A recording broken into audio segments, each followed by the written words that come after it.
ERU in Abervale, and we serve Blaen and Gwent, which is the most deprived authority in Wales, and we have students from all over the authority, Key Stage 3 and Key Stage 4. My areas of responsibility in school, I'm responsible for Key Stage 3. I'm also the additional needs coordinator. I'm head of maths. I'm also responsible for numeracy and tracking throughout the school. Got a couple of subject areas as Welsh, PE, more able and talented, and deputy lead child protection, so I'm fairly busy. Our early experiences of using the diagnostic test were basically test, go back to the scheme of work, follow the syllabus, and then about 5 or 6 months later retest and just see if there was any difference. And I mean, we probably weren't using it as smartly as we do now.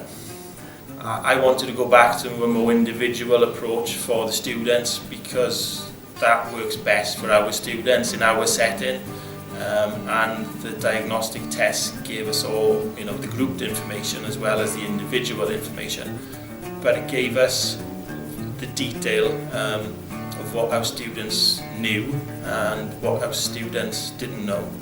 So from that point of view, it was very easy for us to set targets to progress.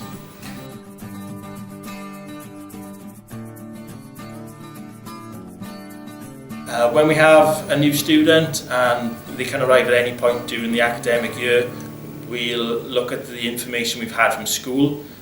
We'll then decide what's the best test for them, whether it'll be Year 3, Year 4, Year 8, depending on their ability.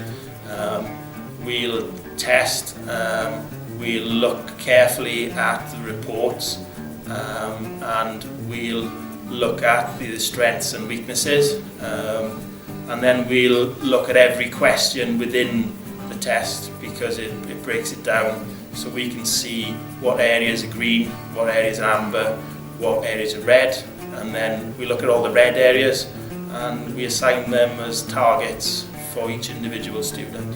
We teach those targets as our probably 85% of the time we spend working on the things that they don't know. Our students don't really like working on things they're very familiar with, or they'll say they've done them before.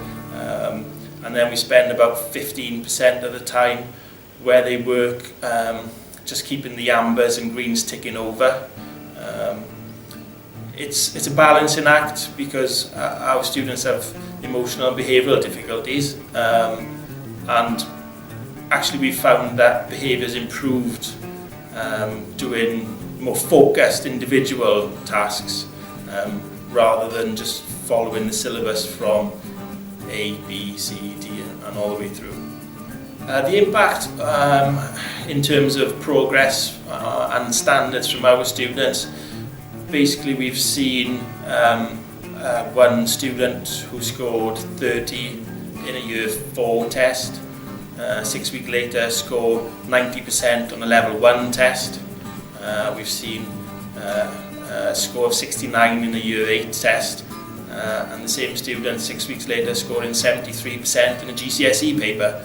So by plugging those gaps and filling the holes, we've seen a lot of progress at a short period of time. If I had to try and convince, well, I wouldn't have to convince another school how they would use Alfie. I would just say we know it works. It makes my life as a teacher easier. It makes sense to me because I have more time for the actual teaching rather than just planning and paperwork that doesn't always achieve the same results. If you came to my class, I would be able to tell you exactly what my students can do, what they can't do, and what they're going to do next.